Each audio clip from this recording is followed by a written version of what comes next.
بسم اللہ الرحمن الرحیم۔ السلام علیکم۔ اس سے پہلے ایپیسوڈ میں ذکر ہوا تھا ٹڈیوں کا قیامت سے پہلے خاتمے کا۔ اب اس قسط میں ذکر ہے حجر اسود کے چوری ہونے کا، قیامت سے پہلے حجر اسود کی چوری۔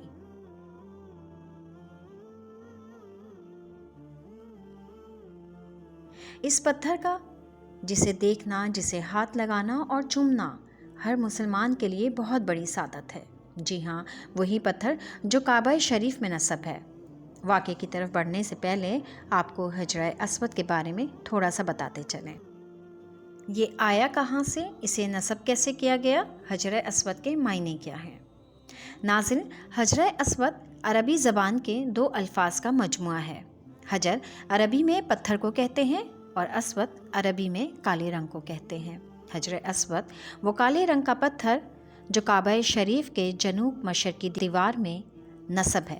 یہ 3 بڑے اور کئی چھوٹے چھوٹے پتھروں پر مشتمل ہے۔ جی ہاں، یہ پتھر کئی پتھروں کے ٹکڑوں کو ملا کر بنا ہے جو تقریباً 250 فٹ کے دائرے کی شکل میں جڑے ہوئے ہیں اور جس کے گرد چاندی کا بہت خوبصورت کور ہے۔ اور جب حاجی حج یا عمرے کے لیے جاتے ہیں تو جب طواف کرتے ہیں تو یہ سنت ہے کہ حجر اسود کا استلام کیا جائے۔ بوسہ مل جائے تو کیا ہی بات ہے، مگر یہ بہت کم ممکن ہوتا ہے اور خوش نصیب ہوتے ہیں جن کو حجر اسود کا بوسہ مل جائے۔ اور یقیناً کوئی پتھر ایسا نہیں جسے چومنے کے بعد کسی کو اتنی خوشی محسوس ہوتی ہو جتنی ایک حاجی کو حجر اسود کا بوسہ دینے کے بعد ہوتی ہے۔ اس پتھر کو حضرت آدم علیہ السلام جنت سے اپنے ساتھ لائے تھے اور بیت اللہ کی تعمیر کے وقت ایک گوشے میں اسے نصب فرمایا۔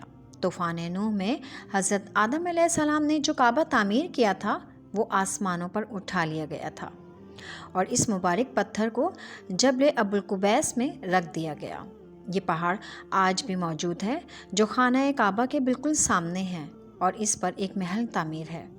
جب حضرت ابراہیم اور حضرت اسماعیل علیہ السلام نے خانہ کعبہ کو دوبارہ تعمیر فرمایا تو حضرت جبریل علیہ السلام نے ان کو یہ پتھر دوبارہ لا کر دیا اور حضرت ابراہیم علیہ السلام نے دوبارہ اس پتھر کو خانہ کعبہ میں نصب کیا۔ 606 ہجری میں جب رسول پاک صلی اللہ علیہ وسلم کی عمر 35 برس تھی تب مکہ میں موسلا دھار بارش ہوئی کہ کعبہ کی عمارت زمین پر آ گری۔ حضرت ابراہیم اور حضرت اسماعیل علیہ السلام نے جو کعبہ بنایا تھا اس کو ہزاروں برس بیت گئے تھے اور اس کی دیواریں کمزور ہو گئی تھیں جس کی وجہ سے کعبہ زمین پر آ گیا تھا۔ تو وہاں کے لوگوں نے اس کو دوبارہ تعمیر کرنے کا سوچا اور وہاں کے لوگوں نے بہت جوش و خروش کے ساتھ اس کعبہ کی تعمیر کی۔ لیکن جب حجر اسود کو نصب کرنے کی باری آئی تو ہر قبیلہ یہی چاہتا تھا کہ اس کو نصب کرنے کا شرف اس قبیلے کو حاصل ہو، جس کی وجہ سے وہاں جھگڑے کی صورتحال پیدا ہوئی اور ایسی نوبت آ گئی کہ تلواریں نکل آئیں۔ وہ ماریں گے یا مر جائیں گے مگر حجر اسود کو وہی نصب کریں گے۔ ان میں ایک سمجھدار شخص تھا۔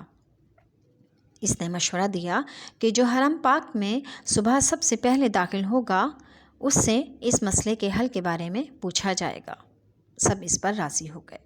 اب سبحان اللہ، صبح کے وقت حرم پاک میں تشریف لانے والی ہستی کوئی عام ہستی نہ تھی بلکہ حضور پاک صلی اللہ علیہ وسلم تھے۔ آپ صلی اللہ علیہ وسلم کو دیکھ کر تمام لوگ خوش ہو گئے۔ ان سب نے کہا کہ ہمیں آپ کا فیصلہ منظور ہے کیونکہ آپ صادق ہیں، آپ امین ہیں۔ اللہ تعالیٰ نے آپ سے کیا بہترین فیصلہ کروایا۔ آپ صلی اللہ علیہ وسلم نے فرمایا کہ ایک بڑی سی چادر کو لاؤ اور حجر اسود کو اس چادر پر رکھ دو، اور پھر کہا کہ ہر قبیلہ اپنا ایک ایک سردار منتخب کر لے جو حجر اسود کو نصب کرنے کے لیے آگے آ جائے۔ تو گویا ہر قبیلے نے اپنے اپنے سردار کو آگے کر دیا۔ آپ صلی اللہ علیہ وسلم نے فرمایا کہ سب اس چادر کا ایک ایک کونا پکڑ لیں۔ تو اس چادر کو کونے سے پکڑ لیا اور کعبہ کے پاس لے آئے۔ اب آپ صلی اللہ علیہ وسلم نے اپنے مبارک ہاتھوں سے حجر اسود کو اس جگہ لگا دیا جہاں آج حجر اسود نصب ہے، اور یوں تمام قبیلے والے بھی خوش ہو گئے اور آپس میں جھگڑا بھی نہ ہوا۔ اب ہم اگر ذکر کریں حجر اسود کی فضیلت کا تو وہ بہت ہیں۔ رسول پاک صلی اللہ علیہ وسلم نے حجر اسود اور مقام ابراہیم کے بارے میں فرمایا کہ حجر اسود اور مقام ابراہیم جنت کے یاقوتوں میں سے ایک یاقوت ہے۔ اللہ تعالیٰ نے اس کے نور کو ختم کر دیا ہے، اگر نہ کیا ہوتا تو مشرق اور مغرب کا درمیانی حصہ روشن ہو جاتا۔ ایک اور حدیث میں ہے کہ جب حجر اسود جنت سے آیا تو دودھ سے بھی زیادہ سفید تھا، اور اسے بنی آدم کے گناہوں نے سیاہ کر دیا، اور یہ حدیث ترمذی شریف میں موجود ہے۔ اب یہاں بات کریں حجر اسود کے چوری ہونے کا، تو یہ 8 ذی الحجہ 317 ہجری کا۔ ان دنوں کرامتہ فرقہ بہت زوروں پر تھا، مگر 400 ہجری سے پہلے ان کا نام و نشان ختم ہو گیا تھا۔ ان کی تعلیمات اور ان کے احکامات اسلام سے بالکل مختلف تھے، جس کی وجہ سے یہ قوم تمام تر برائیوں میں مبتلا تھی، جس میں سے ایک برائی جو ان کو سکھائی جاتی تھی وہ یہ تھی کہ جو تمہارے مخالف ہوں ان کا خون تم پر حلال ہے۔ کرامتہ جس شہر جاتے وہاں کا پورا شہر ہی اجاڑ دیتے۔ بڑھتے بڑھتے جب مقتدر باللہ کے زمانے میں یہ لوگ مکہ مکرمہ تک پہنچنے میں کامیاب ہوئے تو کرامتہ کے سردار ابو طاہر بن سلمان الحسن نے حرم شریف پر حملہ کر دیا اور اس قدر قتل عام کیا کہ زمزم کا کنواں حاجیوں کی لاشوں سے بھر گیا۔ 30,000 حاجیوں کو شہید کیا گیا۔ حرم کعبہ میں ایسا وقت بھی آیا، ایسی خون ریزی بھی ہوئی، مگر یہ سب کیوں ہو رہا تھا؟ ابو طاہر وہ پرنالہ جو سونے کا بنا ہوا تھا اور مقام ابراہیمی اور حجر اسود کو چرا کر اپنے ساتھ لے جانا چاہتا تھا۔ اس کو بھی یہی شوق ہوا کہ ابراہہ کی طرح وہ بھی اپنے شہر میں حج کروائے، اور وہ خانہ کعبہ کو ڈھا کر اپنے شہر میں لے جانا چاہتا تھا۔ اس مقصد کے لیے اس نے اپنے شہر حجر میں ایک محل بھی تعمیر کروایا۔ اس کا نام اس نے دارالحجر رکھا۔ ابو طاہر نے کعبہ شریف کا دروازہ اکھاڑ پھینکا، غلاف کعبہ کے ٹکڑے ٹکڑے کر کے اپنے سپاہیوں میں بانٹ دیے، اور واپس جاتے ہوئے اعلان کیا کہ آئندہ سے حج اس کے شہر میں ہوا کرے گا۔ حملے کے وقت پرنالہ اکھاڑنے کے لیے جب 2 آدمی کعبہ شریف کے اوپر چڑھے تو اس وقت سر کے بل زمین پر گرنے سے وہ جہنم رسید ہو گئے۔ مقام ابراہیمی تو محفوظ رہا، کیونکہ اس وقت کے جو خادمین حرم تھے انہوں نے پہاڑ کی گھاٹی میں جا کر چھپا دیا تھا، مگر 14 ذی الحجہ 317 ہجری عصر کے وقت جعفر بن حلاج نے حجر اسود کو اکھاڑ لیا اور اپنے ساتھ حجر کے مقام تک لے گیا۔ حجر اسود کی جگہ خالی رہ گئی۔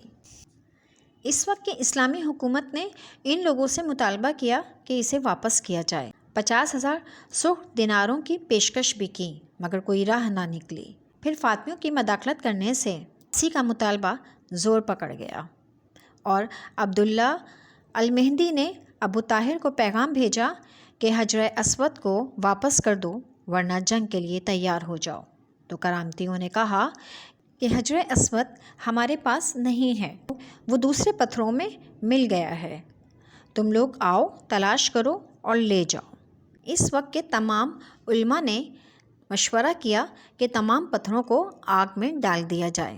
جو پتھر آگ میں نہیں جلے گا وہ حجر اسود ہوگا، اس لیے کہ حجر اسود جنت کا پتھر ہے، اور جو جنت میں ایک دفعہ داخل ہو جائے اسے آگ اثر نہیں کرتی۔ 22 سال تک کعبہ بغیر حجر اسود کے تھا، مگر پھر 339 میں اسے واپس لایا گیا اور کعبہ کے اسی مقام پر جہاں وہ پہلے تھا وہیں نصب کر دیا گیا۔ حجر اسود کا ایک اور معجزہ یہ ہے کہ جب کرامتی اس کو حجر کے مقام پر لے جا رہے تھے تو حجر اسود کا وزن اتنا تھا کہ کچھ اونٹ دب کر ہی مر گئے تھے، مگر معجزہ یہ کہ جب حجر اسود کو ڈھونڈ کر واپس لایا گیا تو اس کو بالکل ایک کمزور مریل سے اونٹ پر لایا گیا۔ ابو طاہر کی موت چیچک کے مرض میں مبتلا ہو کر ہوئی، اس کا جسم پھٹ گیا اور وہ انتہائی ذلت کی موت مرا۔ رسول پاک صلی اللہ علیہ وسلم نے فرمایا تھا کہ قیامت اس وقت تک قائم نہیں ہو سکتی جب تک حجر اسود چوری نہ ہو جائے، اور ناظرین، یہ نشانی پوری ہو چکی ہے۔ اللہ تعالیٰ سے دعا ہے کہ وہ ہمیں بھی کعبہ شریف کی زیارت کرنا نصیب فرمائے۔